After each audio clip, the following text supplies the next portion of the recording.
Okay sir. ఇంకా ఒకటి ఉంది ఏంటంటే మనం ఇంతవరకు మాట్లాడుకున్నాం కక్ష రాజకీయాలు చేయొద్దు అని చెప్పేసి మనమే అనుకున్నాం. కానీ టీడీపీ కక్ష రాజకీయాలు చేస్తుంది అనుకోవచ్చు అంటారా? ఎందుకంటే మాజీ ముఖ్యమంత్రి జగన్మోహన్ రెడ్డి ఇల్లు హైదరాబాద్లో లోటస్ పాండ్, అసలు దాని వైపు కూడా ఇంతవరకు ఎవరు చూడలేదు. కానీ ఇప్పుడు అక్రమ కట్టడాలు అని చెప్పేసి అక్కడ ఆయన చెక్ పోస్ట్కు సంబంధించి కొన్ని కూల్చివేతలు జరుగుతున్నాయి.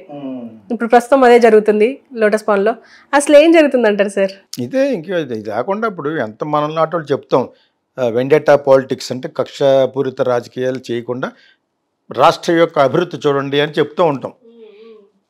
ఎస్పెషల్లీ నేను చెప్తాను, చెప్పినా వినకుండా వాళ్ళు కక్షపూరిత రాజకీయాలు చేస్తూ స్టేట్లో స్టెబిలిటీ లేకుండా చేసి అశాంతి కల్పించారు. అప్పుడు మళ్ళీ మాట్లాడతాం కదా. కానీ ఇది కూడా ఇప్పుడు కాంగ్రెస్ సీఎం రేవంత్ రెడ్డి రాగానే ఏం చేశాడు, ఆ సీఎం క్యాంప్ ఆఫీస్లో గోడలు అయిపోగలు కొట్టాడా? ఎందుకు చేశాడు? అది చాలా దానివల్ల ప్రజలకు ఎంత కూడా ఉపయోగం లేదు. లేదు డెఫినెట్గా. అందరూ వచ్చేచ్చాడు, అందరూ వచ్చేచ్చాడు, అందరూ వెళ్ళిపోతాడా? నీకు సెక్యూరిటీ అప్పుడు మళ్ళీ హోమ్ మినిస్టర్ వస్తుంది సీన్లోకి. అందరూ వచ్చేచ్చే లోపలికే ఇదే పెట్టాడు. జరుగుతుంది లేదు అడగండి, ఒకటి కూడా జరగదు అక్కడ. అందరినీ కంట్రోల్ చేసేంత పోలీసింగ్ మన దగ్గర లేదు. వాళ్ళు 1,00,000 మంది ఉండాలి ఎక్కువ, వాళ్ళకి శాలరీస్ లేవు. వాళ్ళకి పోలీసులు అంతమంది ఉంటే, ఎయిర్ పెట్రోలింగ్ అంటే హెలికాప్టర్లు వాళ్ళు US లెవెల్లో ఉంటే అప్పుడు ఎంతమంది వచ్చినా రావచ్చు. అప్పటికి కూడా సామాన్య మనిషిని లోపలికి రానిస్తే ప్రతిదీ చెక్ చేయరాళ్ళు. ఇప్పుడు ఎయిర్పోర్ట్లో చెక్ చేస్తూ ఉంటే అప్పుడు కోపం వస్తూ ఉంటుంది ఒక్కొక్కప్పుడు. నిన్న కూడా మొన్న కూడా ఇక్కడ వరకు ఉన్న షూ అయితే వెళ్ళిపోవచ్చు అనమాట. ఇది కొంచెం పైకి ఉంటుంది కదా, మొత్తం ఇప్పేయాలి, ట్రైలో పెట్టాలి, ఇది పెట్టాలి, ఇది పెట్టాలి, ఇవి పెట్టాలి, లోపల ఉన్న వ్యాలెట్ పెట్టాలి, అవన్నీ మళ్ళీ ఆ పక్కకి వెళ్ళి వేసుకోవాలి. సిగ్గు లేకుండా అమ్మాయిలు ఎదుగుంటే వాళ్ళు పెట్టాలి. అదే ఆ పక్కకి వెళ్ళిన తర్వాత. సో ఆ విధంగా సెక్యూరిటీ చేసే అంత లెవెల్ మన దగ్గర లేదు.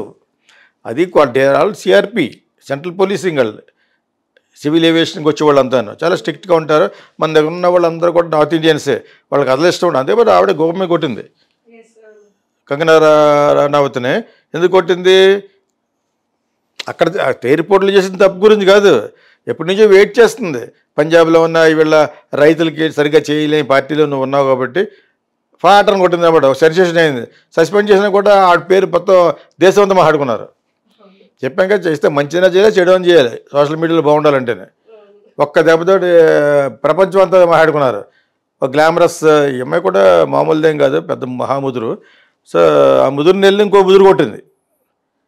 అదేంది మీకు, అది మంచి సీన్. ఇంకా అది మన సెపరేట్ వీడియోలు చేయలేదు కానీ.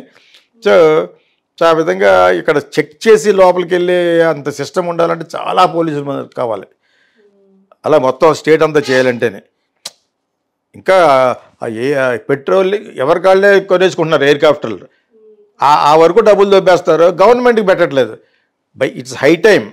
నేను బోత్ చంద్రబాబు నాయుడు గవర్నమెంట్కి ప్లస్ ఏమో ఇక్కడ రేవంత్ రెడ్డి గవర్నమెంట్ చెప్పేది ఏంటంటే, స్టార్ట్ ఎయిర్ పెట్రోలింగ్. ఒక 5-6 హెలికాప్టర్లు కొని ఎస్పెషల్లీ సిటీస్కి కొట్టిన వెంటనే వెళ్ళిపోద్ది. ఇప్పుడు మనకున్న ఎలక్ట్రానిక్ ఈ సిస్టమ్స్లో ఎక్కడేం జరుగుతుందో పట్టేయచ్చు. అది డెవలప్ చేయాలి. ఎప్పుడు చూసినా మీ పాకెట్లు మీ పార్టీకి ఎంత ఇస్తున్నారు, ఇటు పార్టీకి ఇవ్వాలి, రేవంత్ రెడ్డి ఇవ్వాలి. ఇప్పటిక్కడ ఇవ్వక్కర్లేదు, చంద్రబాబు నాయుడుకి వచ్చిన మెజారిటీకి ఇవ్వక్కర్లేదు. ఆయనే కావాలంటే విత్డ్రా చేసి ఇండియా కూడా వెళ్ళిపోవచ్చు. అక్కడ మొత్తం అన్ని సెటిల్ అయిపోయి మీద కేసులు లేకుండా జాగ్రత్తగా చూసుకుని ఈలోగా మోడీని కూడా పంపించేస్తే జోగి రావాలని హృదయపూర్వకంగా బీజేపీ బలపడాలంటే, మళ్ళా పూర్వవైభవం రావాలంటే, 400 సీట్ల కంటే ఎక్కువ రావాలంటే యోగి. మరి యూపీలో ఎందుకు ఓడిపోయిందంటే వీళ్ళకి చాలా ఆనందం కలిగే విషయం అది. వాళ్ళ స్టేట్లో చూసుకోకుండా అతను ఆ పక్క ఈ పక్క తీసుకెళ్ళారు. ఎలా తీసుకెళ్తాడు? అతను చూసుకోమనాలి. అక్కడ అతను ఎక్కడికి వెళ్ళామంటే అక్కడ వెళ్తాడు. ఫైనల్గా ఇంటికి వెళ్ళిపోయి కింద పడుకుంటాడు ఆయన. వాళ్ళ ఓన్ బంధువులు కూడా కిళ్ళి కొట్లు అవి పెట్టుకుని ఉన్నారు. So not only Modi is great, he is greater than Modi.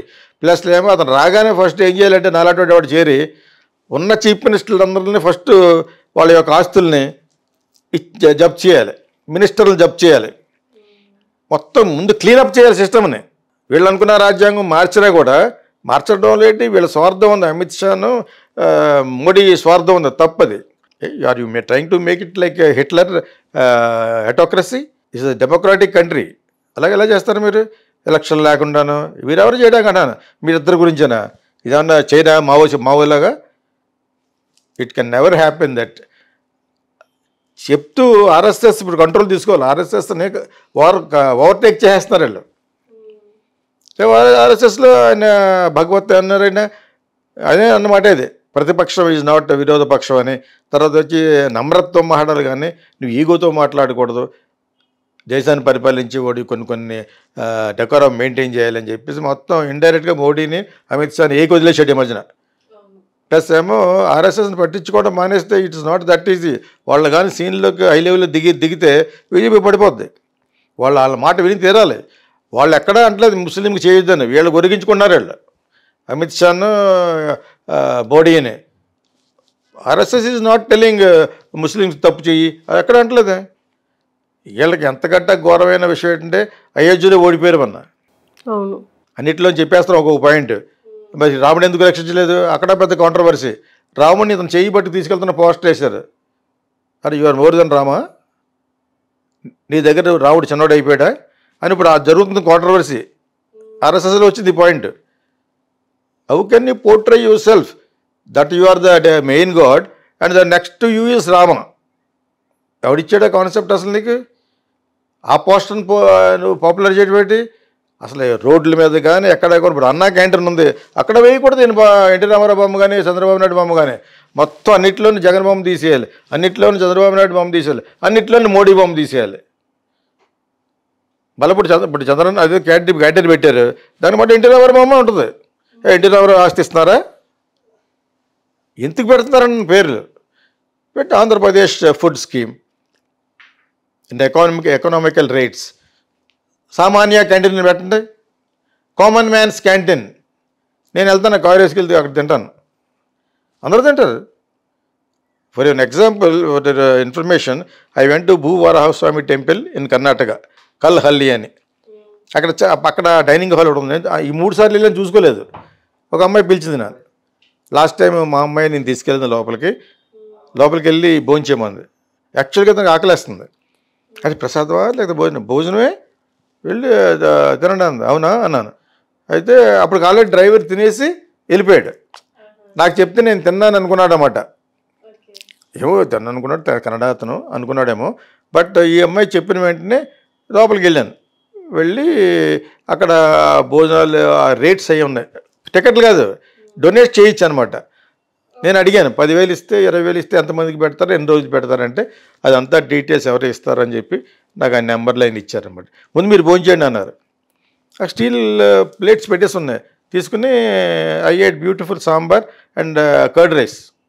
మన ఇష్టం వచ్చిన అవి ఉండవు. ఈ చాలండి మధ్యాహ్నం ఏం తింటారు మీరు? Sambar rice, curd rice. ఆ విధంగా వీళ్ళు 10 రూపాయలకి 20 రూపాయలకి 50 రూపాయలకి పెడతారు కదా. మన ఇప్పుడు ఎన్టీఆర్ క్యాంటీన్ అండి అది. నేను I'm not against, I'm a fan of NTR, అది వేరే విషయం. మళ్ళీ ఏం చెప్తానంటే, ఇప్పుడు ఇక్కడ ఎగ్జిస్టింగ్లో ఫ్యాన్ ఎవరంటే నాకు రామోజీరావు గారు, ఫిల్మ్ సిటీ కట్టాడు కాబట్టి. వేరే ఫేవర్ ఆయన దగ్గర నుంచి ఆశించలేదు. ఆయన సినిమా చేయమన్నప్పుడు కూడా చేయలేకపోయాను, మా ఇద్దరు కుదరగా. ఓకే, అది పక్కన పెట్టినప్పుడు స్టిల్ ఐఎమ్ ఏ ఫ్యాన్. నేను మార్గదర్శిని ఒక 2-3 సంవత్సరాలు నేనే సపోర్ట్ చేస్తాను. One of the best company అంటున్నాను. మొన్న కూడా మన దాంట్లో చెప్పాను, వెతుక్కుంటే ఉంటుంది మీకు. రామోజీరావు గారి గురించి చెప్పినప్పుడు ఎందుకన్నాను, వాళ్ళు దాన్ని మిస్యూజ్ చేశారన్నారు. పెట్టుబడి నీకు ఎలా చేస్తే నీకు ఎందుకు? Customer is happy. ఒక్క కస్టమర్ కూడా అన్హ్యాపీ లేడు. కావాలని వైఎస్ రాజశేఖర రెడ్డి అతను పక్కన ఉన్న చెంచాలు వీళ్ళంతాను, ఉండవల్లి అరుణ్ కుమార్ వీళ్ళందరూ అతను పెట్టి వేయించాడు. అలాగే నేను ఇద్దరు ఫ్యాన్ ఏంటంటే, ఒకటి రామోజీరావు గారి ఫ్యాన్, ఎన్టీ రామారావు గారి ఫ్యాన్. అది స్టూడెంట్కి ఎవరి సినిమా చూస్తే ఆయనే, దాని తర్వాత సోమబాబు కృష్ణ, నాగేశ్వర గారి. మీకు అర్థమైంది? నలుగురే ముందు వాళ్ళిద్దరు, వాళ్ళ తర్వాత కృష్ణ సోమబాబు. మీకు అర్థమైంది? పాటల్లో ఎన్టీ రామారావు అంటే ఎందుకు ఇష్టం అంటే ఆయన డైలాగ్ డెలివరీ అది చాలా సరదాగా ఉండేది నాకు. So who is not NTR fan? Everybody is fan. ఇప్పుడు ఆయన పేరు పెట్టాను, నేను బాధపడలేదు సుమ్మ. ఆ ప్రాక్టీస్ వద్దంటున్నాను. Do not put politicians names unless they are very, very generous people like Abdul Kalam. మీకు అదండి? Lal Bahadur Shastri, simple man. స్వామి వివేకానంద, సర్దార్ వల్లభాయ్ పటేల్ అవి చేశారా పర్లేదు. Not everybody. మీకు ఎవరు అవసరమైతే వాళ్ళ పేరు పెట్టేస్తున్నారు. చెప్పాలన్నా కూడా అవసరమైతే వాళ్ళ అందులో ఒకటి పద్మభూషణం. బీజేపీ చేసిందంటే ఎంత చీప్ అయిపోయారంటే వాళ్ళు. They are playing all cheap tricks which is not correct, unacceptable. అది ఈ పేర్లు కూడా పెట్టకూడదు అసలు. అదొక లా పట్టుకొచ్చారు. ఇంకో ఎవరి పేర్లు పెట్టకూడదు, ఎవరి విగ్రహాలు కట్టకూడదు అంటే స్టేట్ నీట్గా ఉంటుంది. లేదా రోడ్డు అడ్డంగా పడతాడు రాజమండ్రి కాకినాడలో. ఏంటా విగ్రహాలు ఏంటి? అదేదో సిగ్నల్ పోస్ట్ లాగా. పని లేకపోతే వాళ్ళకి సిగ్నల్ పోస్ట్ తగిలించండి నెత్తి మీద. అవి పెట్టారు కానీ ఏదో ఉపయోగం ఉన్నారు కానీ ఎందుకు వాళ్ళు ఏం చేశారని వాళ్ళు సంపాదించుతూ ఉంటారు. ఇక్కడ కూడా అందరూ పెట్టేస్తూ ఉంటారు. అటు బతుకుండగానే పెట్టేశాడు అక్కడ బెడ్రాస్లో మౌంట్ రోడ్లో ఎంజీఆర్ ఏదో బతుకుండగా కార్టూన్ సినిమాలు తీసింది రజనీకాంత్ కూతురు. నేను ఇచ్చాను ఫేస్బుక్లో, నన్ను అన్ఫ్రెండ్ చేసేసింది. ఆయన బతుకుండగా ఆయన మీద కార్టూన్ సినిమా పెట్టన్నాను. చచ్చిపోయిన వాళ్ళ గురించి తీయాలి. ఈ జనరేషన్ తెలియాలి, సరదాగా ఉంటుంది. ఎన్టీ రామారావు, ఎంజీఆర్, శివాజీ గణేష్ వాళ్ళ గురించి తీయాలి. అర్థమైంది మీకు? వీడు బతుకుండగా అతను కార్టూన్ పెట్టి ఇటువంటి మళ్ళా ఆయన వచ్చి అక్కడ యాక్ట్ చేసింది దాన్ని కార్టూన్ చేసేవారు. అది వేరే విషయానికి చెప్తున్నాను. ఒకదానికి ఎందుకు మిక్స్ చేస్తున్నానంటే సినిమాని ఎందుకు జోడిస్తానంటే అప్పుడప్పుడు జనాలు ఇంట్రెస్టింగ్గా వింటారని. బట్ ఎంతవరకు తెలియదా మరి రేవంత్ రెడ్డికని కేసీఆర్కని ఎంక్రోచ్ చేయడని, ప్లాట్ఫామ్ మీద కట్టేశాడని. లేదు, చంద్రబాబు నాయుడు మనిషి కాబట్టి వాళ్ళకి చెప్పి జిఎంజేఎస్లో ఫిట్టింగ్ పెట్టి ఒకటి అన్నీ జరిగిపోతాయి. ఇప్పుడు ఎందుకు పవర్ కొట్టారు? ఎంతకాలం ఏం చేస్తారు మరి? గాడిదలు కాస్తున్నారా? What are you doing? Mister KCR, mister KTR and Revanth Reddy నావు ఇప్పటి వరకు మరి ఎంక్రోచ్మెంట్ లేదా? అంటే ఎవడన్నా కక్ష పూడితే ఆడు నీకు కావాల్సినట్టు అయితే వాడికి కావాల్సినట్టు చేస్తావు. అది అండర్స్టూడ్. ఇది అంటే ఫస్ట్ స్టెప్ బ్యాడ్ నేమ్కి. జగన్ చేశాడు జగన్ చేశాడు కాబట్టి జగన్ మరి చేయలేదు. అమరావతిలోనూ అతని ఇంటి మీద ఖాళీ చేయించి చాలా చేశారు. జగన్ని చెయ్యని రాజకీయం అంటూ లేదు. అంచేత హీ డిజర్వ్స్. కర్మ ఏముంటుందంటే you deserves what you get what you deserve. నీకు ఏది వస్తుందో, ఏది రావాలన్నదో అదే వస్తుంది నీకు. బికాజ్ కర్మ విల్ డిసైడ్. కర్మ ఈజ్ గాడ్ అంటాను నేను. చాలా మంది కర్మ బిచ్ అంటారు. ఐ విల్ సే కర్మ ఈజ్ గాడ్. టెంపుల్ గింపులు ఇవన్నీ కూడా అందులో ఉన్నది కర్మే. అక్కడికి వెళ్ళి దండం పెట్టుకుంటూ ఉంటాం కొబ్బరికాయ కొట్టి. అది చూస్తూ ఉంటాడు. అది జీసస్ క్రైస్ట్ కానివ్వచ్చు, అల్లా అవ్వచ్చు, రాముడు కావచ్చు. టెంపుల్లో ఉండేది నథింగ్ బట్ ఎక్సెప్ట్ శివలింగం. శివలింగం ఈజ్ సృష్టి. It is a creation of the whole world. శివతత్వ.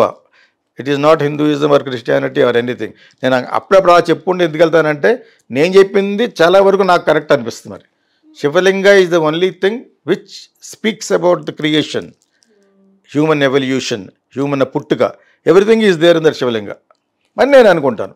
దానికి పెద్ద రూపం కట్టేశాడు సద్గురు. ఆయనకి తెలిసే విషయం.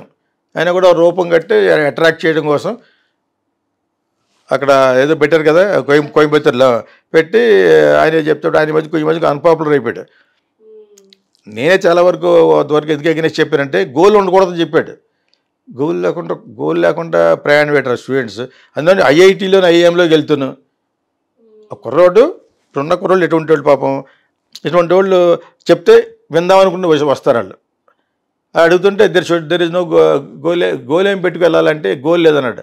అప్పుడు నేను చాలా ఆల్రెడీ చెప్పాను, ఎందులోనూ వీడియోస్లో చెప్పాను. ఎవడంటే గోల్ లేకుండా అడి మీద ఉన్న అభిప్రాయం పోయింది. అక్కడక్కడ బాగుంటాయి. ఎక్కువ మాటగారు అంతే అతను. జగీ వాసు జస్ట్ మాటగారి. అది చెప్తే పెద్ద రజనీష్లా కాదు. Rajneesh is committed. There is no God అంటాడు. హౌ బట్ గాంధీ అంటే ఈజ్ ఎ క్రుక్ అంటాడు. అతను చాలా ఓపెన్గా చెప్పాడు his concept. I like him especially.